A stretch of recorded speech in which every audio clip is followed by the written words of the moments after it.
Welcome back to On the Level. Mayor Sammy Maletta and Pete Costello. Good evening. We had an interesting first half here with John Lear. Moved back to Portage and is going to be opening up a new mortgage company in the morning, and we want to thank John for being with us. But now to get into our second half, it takes a great pride because I've watched these kids and I've watched the program at the high school for several years now, Peter, and it's a great program. Sure. The Junior ROTC, the Marine ROTC. When I was in school, it was the Army ROTC. We call it the Junior ROTC, and I spent 4 years with the ROTC, and not only does it bring back good memories and fond memories, but anyways, with us is Major John Johnson, who is with the program, one of the instructors, and runs the Marine ROTC program at Portage High School. Major, welcome. Thank you, Mayor. Tell us a little bit about yourself, how many years, so forth, and your family life, and where you're from, and all those kind of good things. Okay, well, I'm originally from Pennsylvania. You're from the hills of Pennsylvania? I'm a Western Pennsylvania native. My gosh, it's about 35% of this city is Pennsylvania. That's steel country out there, so a lot of people God's country. migrated here. Yes, sir. I did it through a very circuitous route, though. So I joined the Marine Corps when I was 17, enlisted in the Marine Corps in 1970, and spent 26 years in the Marine Corps. Whereupon I retired and took a job in the private segment for a short period of time, and then I was contacted by the Portage school system and asked would I be interested in taking the senior Marine instructor job. Wow, great. So that was 2 years ago. Yeah, I remember when you came in, and I met your lovely wife. Have you been able to bring her back here yet? No, my wife is still living with the rest of my family in West Virginia, which is where I came from before I moved here to Portage. And now your children? Well, I have one of my children here. Your son, right? My son George is in the program, in the RTC program. He's a 9th grader at Portage High School. And then I have a daughter that's in graduate school at West Virginia University in Morgantown, West Virginia. I have another daughter who just got out of the Navy and has moved back to West Virginia. Wow. And another daughter that's a senior in high school, which is one reason my family is still not here. What motivated you to come back and to teach, to get into the program? Well, I've always thought about teaching, and when I first got out of the Marine Corps, I was familiar with the RTC program because my last assignment had been commanding officer of recruiting in about a 5-state area, which was centered in West Virginia. And I thought that might be a neat thing to do, and when I was getting ready to retire, I was actually offered a job in West Virginia at a high school, and I didn't take it. I decided to go work for an insurance company, and after about 4 or 5 months of that, I decided once I was called by the school here that maybe I would like to put the uniform back on and teach kids. Oh, great. What we're going to do now, Major, is if Fred is ready, we're going to. I'm getting the signal here. He's not quite ready yet. He's getting ready. He's getting ready. Okay. All right, anyways, we're going to have Fred run a little tape here. I think this one has music, or can we talk above this one? Or yeah. This is the drill meet that we held Saturday. On Saturday, the 4th of April, we were the host of an annual drill meet that the high school puts on that attracts schools throughout the Midwest. We had schools from Kansas, Missouri, Iowa, Illinois. We had a couple schools from the Chicago area, a couple from others from Indiana, Ohio. So we've had a pretty good representation. There were roughly 400, 500 students there from throughout the Midwest. This is a school from Springfield, Ohio. This is the drill season for high school ROTC units. Wasn't this one of the units that got broke down on the way over? This was the unit that, this is Springfield, Ohio's unit, and we had to delay the meet somewhat for them since they had started on their way here because their bus broke down, and they ended up winning the overall meet. Isn't that odd that the last school that comes in ends up winning it? Well, the judges weren't tired at that time, were they? It would be odd if it was any other school besides Springfield. They have a very fine team, and they win awards throughout the region. Very good school. Well, you know, and when we get done with this little film, we're going to have you introduce some of the kids here. You have 3 of them with us, and we'll introduce them, and we can talk to them a little bit, and then we'll have another tape towards the end of the show. But why don't you go ahead and kind of describe what they're doing here? Well, this is competitive drill. They're doing an exhibition platoon demonstration here. Everything is precision drill. An interesting thing, these are not necessarily seniors and juniors in high school. Most of these are freshmen and sophomore cadets at this school here. An interesting point that I wanted to make to the people in Portage is that Portage High School was the national drill champions in 1985 and 1986. So we have been high caliber in the past. We're trying to work up to that same distinction now. These folks here have been national champions as well. So we see them on the circuit, as it were, throughout the drill season in the spring. Well, I've always been pretty impressed with our drill team. We've had them at a couple functions, and we're kind of proud of them because I think they do a great job also. They do. They do a very good job. They put in a lot of hours. People don't realize that this is only part of the ROTC program, though. Actually, a small part of it. The program has its main emphasis is on leadership and character building. So this is kind of the sideline of what some of the cadets get into. They put in a lot of time. They come in at, when I first came here 2 years ago, I was told to be at the school at 4:30 in the morning for the cadets, and I thought that the sergeant major had made a mistake. And sure enough, I went in there at 4:30, and there were about 40 kids waiting out in the cold to get into the building to drill. Well, I know Saturday, I think you told me that, how many kids you have this year in the program? This year we have 120. And now you're going to go up to, you got something like 300 maybe next year? We have, right now, between our character building curriculum and our exhibition drill and ROTC classes, we had 335 students signed up for it in the fall. Wow, isn't that great? So it's about tripled.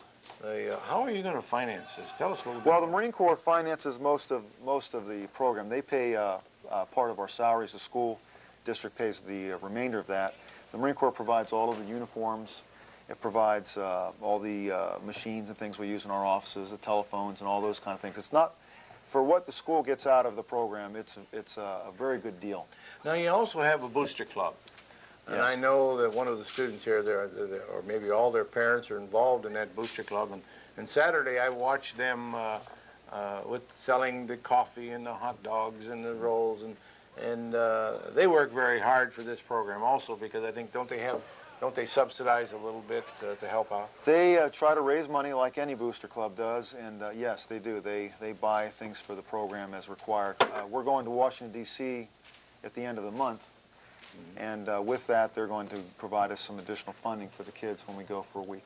And the reason why that I bring that up, Major, is we always like to throw a little plug in for situations like this and organizations. If anybody out there wants to help out with your donations, I'm sure they can contact you, right? Absolutely. And go from there. So why don't we introduce your 3 students that are with you this evening, and we can pop a few questions at them, okay? Okay. On my far left over here is Cadet First Lieutenant Joe Tarrin. He's the cadet commanding officer of the organization, the highest ranking cadet. In the middle of Joe and Rick here is Cadet Sergeant Major, Acting Sergeant Major Madeline Cavelli. And then on my direct left here is Cadet First Lieutenant Ricky Rodriguez. Now, are all 3 of these, are all 3 of you in the drill group? Yes. And Madeline, you can smile a little bit, honey. Don't be so nervous. There you go. Such a pretty face, you have to let people know, right? But anyways, I know that it takes a lot of work. Tell us what kind of day it takes being involved in the program and being also on the drill squad. Well, first of all, you got to fight, your alarm clock when it goes off at 5 in the morning when everybody else goes to school at 6 or gets up at 6. And, you start off with drill. I don't have ROTC till the end of the day, so I've got all classes before ROTC. And by the time ROTC rolls around, eyes are getting halfway shut, from the previous school classes. But I've got to be in charge of the cadets and do office work, like organize. We have an upcoming drill meet the 18th of this month, and got to organize the drill meet. We have orientation trip coming up at the end of the month. We're going to Quantico, West Virginia. That takes a lot of organization, actually, and I have a strong staff that I work with, and they really do put in a lot of hours working with me and Rick and Madeline, the Sergeant Major. Fred, can we hear? Good? Fine? Great. Okay, Madeline, you're sitting here. We called you when we made you move around a little bit to be in the rows in between two thorns. When I was in ROTC, and that goes back just a couple of years, Peter, not too long, but we didn't have any girls in the program. It's made some real progress over the years, and just tell me, and Saturday I noticed some of the more profound people in those drills were girls. They did a heck of a job. And tell us about what motivated you to get into the program, and what was once considered a boys' program, and I think it is shared equally now. Tell us about your day and what happens. What motivated me the most, I'd have to say, is my brother. My brother, he was, the way he came home and told me about how he's doing so great. When he joined the ROTC, his grades went up dramatically. I mean, he was, a D student, and his grades went way up to A's. He was straight A student, Mm-hmm. And just everything he told me about the ROTC sounded so much, it just sounded really fun, so I decided to join it. Do you feel you belong? Oh, yeah. Is that Yeah, right? I don't feel put out or anything. The guys, we're all a team. Well, that's great. That's great. Go ahead. Joseph? No? Ricky. Oh, Ricky. Right. Got the wrong way around. Go ahead. Tell us a little bit about you. I come in 4 days a week, 6 o'clock in the morning, and we practice through our teams, the ones that compete at the drill meet. And by the time it gets to our class hour, 9th and 10th hour at the end of the day, we pretty much handle all the planning that all 100 other kids, our other cadets, what they're going to do that class hour, organize what they're going to do at the drill meet. And then it's a really tough job, but like Cadet Terrence said, we get a lot of help, and it's pretty rewarding at the end when you see all your planning, come and see how it works out. Pretty nice. I know your parents are quite proud of your participation in this program, and they show it by being involved in the Booster Club. I talked to a couple of them on Saturday, and their biggest thing is that how many are actually involved, Major, of the Parents? Parents? I I mean active, not active because I parents. know with the ball Actually, and stuff, a lot of them come out. active parents, probably only about 10 to 15 that are actively involved, that are there all the time. And it's probably not any different than a lot of organizations. Well, most organizations that way. And and the reason that I mentioned that is because we believe in the program, and I think that the public needs to know the dedication and what goes into making this program work. It's more than just playing soldier, correct? Oh, absolutely. Absolutely. I mean, the discipline and those sorts of things that are involved. The program is, one thing I always tell people, parents are always concerned the program is a recruiting tool, and that is not what it's for. It is to instill pride and teamwork and character into the students in the school.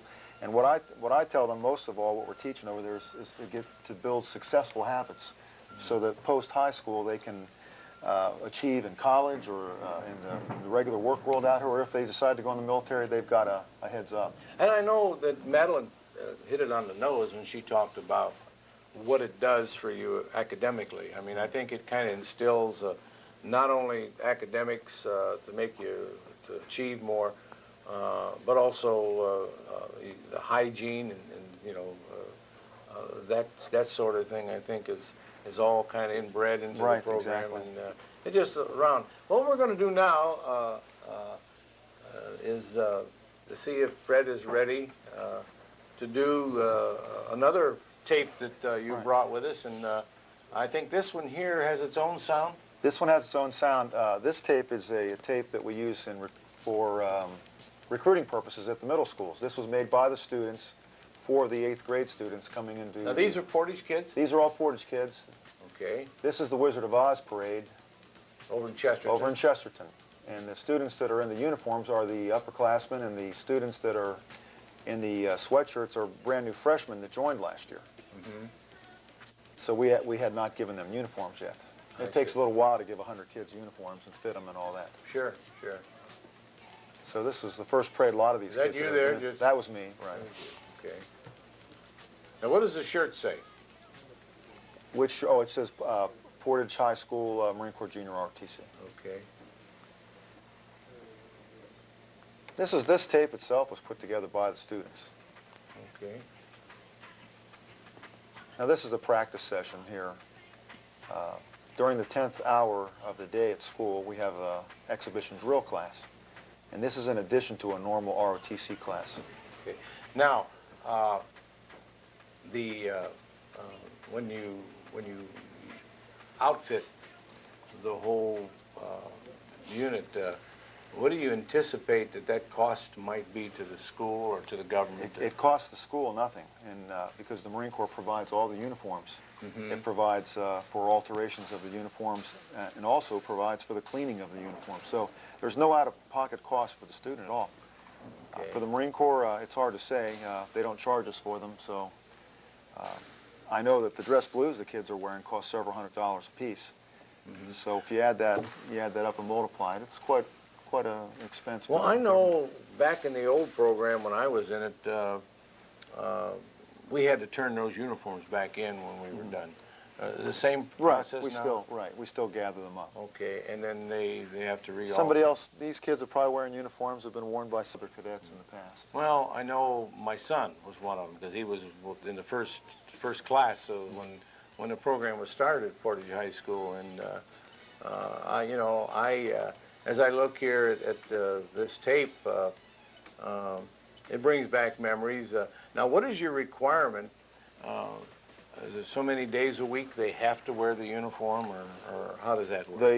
The Marine Corps requires that the kids wear the uniform once a week. Just once a week? Once a week. Mm-hmm.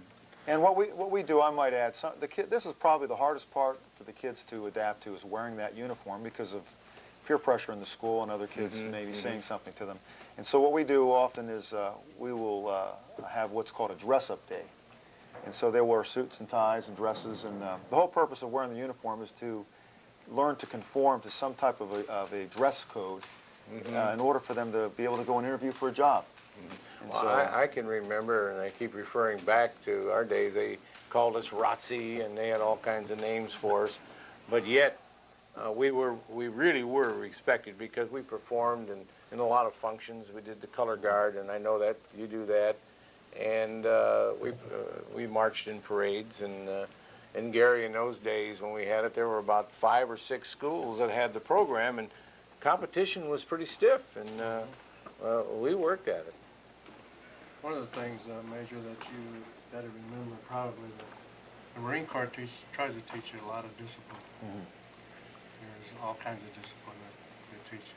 Well, that's exactly right. And sometimes, the kids that are in ROTC, sometimes they kick and fight against some of the rules and regulations, and I remind them that they signed up for a course that is to teach you discipline and self-discipline. Right.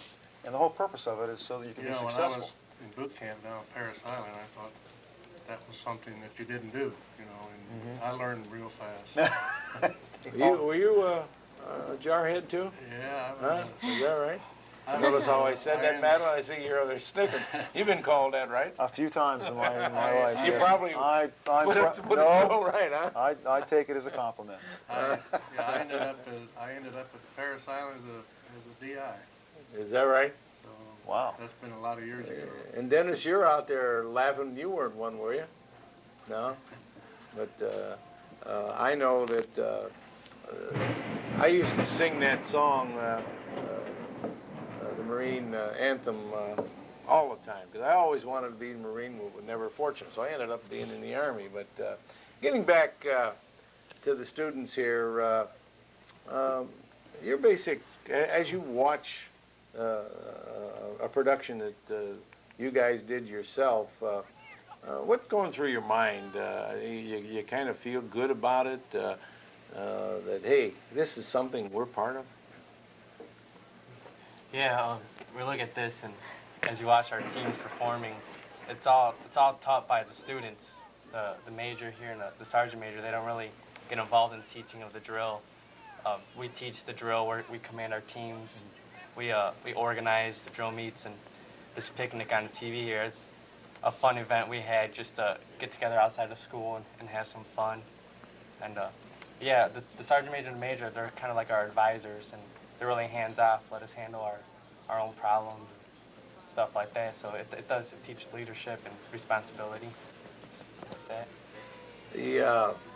The different functions that you have, like we're looking at a car wash here. What do you do with those funds? Does that go into the booster club or what? Madeline, you want to? Yes, it does. Okay. All that money, we do, like, we sell different things. We have car washes. We do whatever we can to get money for the ROTC. It all goes towards our trips, like when we do drill meets and stuff, and just different things. Sometimes, like, we're doing drill meets. That's it. But whenever we do drill meets, that's Tell all. us a little bit about the color guard. I know that we've had you several times to perform for us.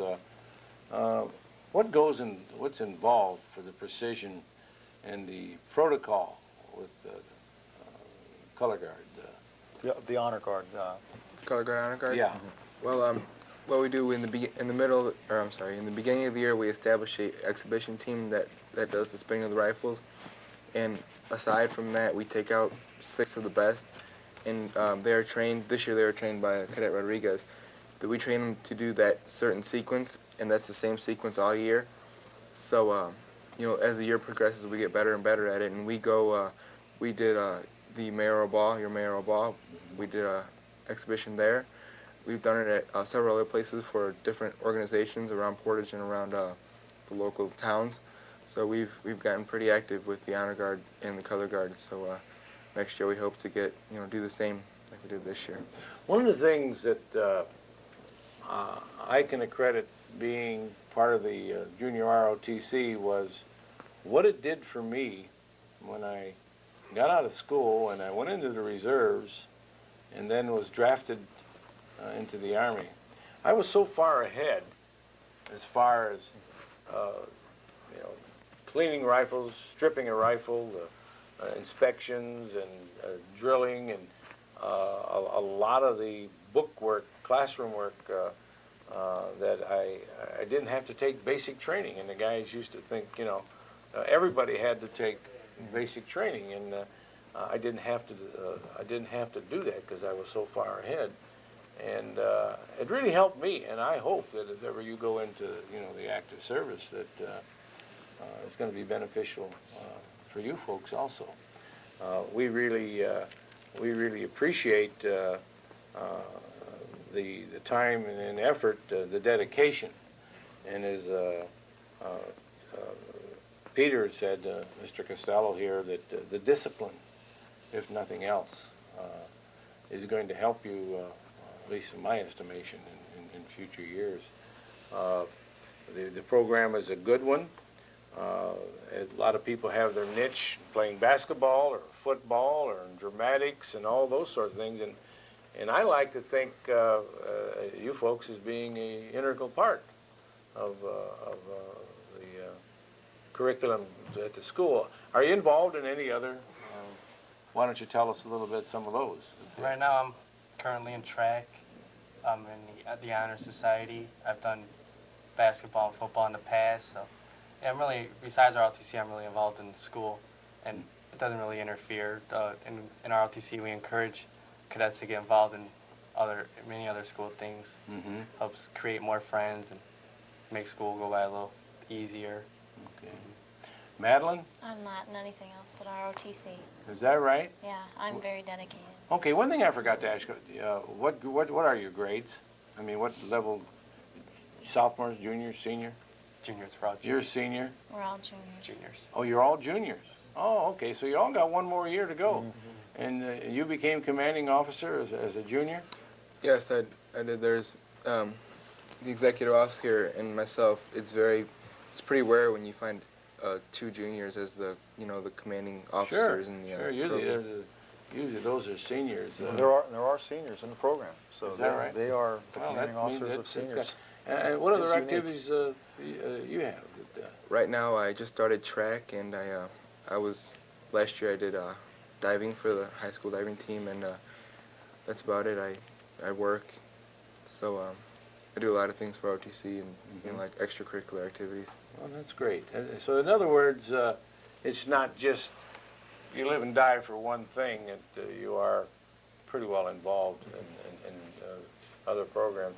Well, Major, tell us a little bit about how you feel about your job and with the students that you work with, and what kind of trust do you put in them to kind of make sure the program functions right? Well, as far as answering your first question, how I feel about the job, it's a great job. I feel like I'm able to take the experience that I had over my career and lend it to these students, who, by the way, are very responsible students. They're acting a little bit shy here today, but these guys are really go-getters, all 3 of them. And I want to emphasize that both Joe and Rick have full-time jobs as well. They put in a lot of hours out in the community as well, working for a local establishment, and then at the same time they're both good students, National Honor Society on these various teams and so on. They're really tremendous students. I love the kids. I can speak for Sergeant Major Altizer and myself. We both enjoy teaching them. It's a great opportunity. I wouldn't want to do anything else at this point. So very happy at Portage High School with both the school and with the students. We have a very close relationship over there. It is akin to being in a family, a very large family. Would you all agree with that? Yes. Oh, yeah. So this is why Maddie says this is what she does. She's there about 3 periods a day. So Now you talk about doubling the program next year. the school, as you know, is going to block scheduling. Right. And what we did when we developed our curriculum for ROTC next year, we changed a few things around so that we would avail the students that wanted to be in that course the easiest route to get in there. So we actually have a 6:30 class in the morning. It's called a character building class, which 70 students alone signed up for. And Now, are there going to be any other additions since the program is double, or you and the Sergeant Major are just going to... No additional staff at this point. We're Marines, and we think we can take them on. And You're taking bigger tasks, but right? if this was a different class and we didn't have the assistance of these students, it would be a daunting task. And that's what I was trying to bring out when I said you trust and confidence in them to be able to make the program work. Well, anyways, we're winding down here. Peter, closing comments? Yeah, I would like to thank the Major for being here and taking his time, valuable time for being here, plus the students, so forth. I know that some of them are going to pursue your future, and you're going to go on and be good Marines and so forth. And I thank you very much for being here. Very good. And Major, I want to thank you, and Ricky, and Joe and Madeline. Trying to remember all the names. We want to thank you for your dedication and the pride and honor you bring to Portage High School. And with that, we're going to kind of close it down and tell you that we'll see you next week. We're going to leave from here and go to our monthly city council meeting, and we hope that you'll watch that. That is on cable TV. One announcement we'll tell you now: in May, due to the election, there won't be any telecast of the monthly city council meeting. So with that, we're going to say good night and thank our guest for being with us, and may God bless you. Good night.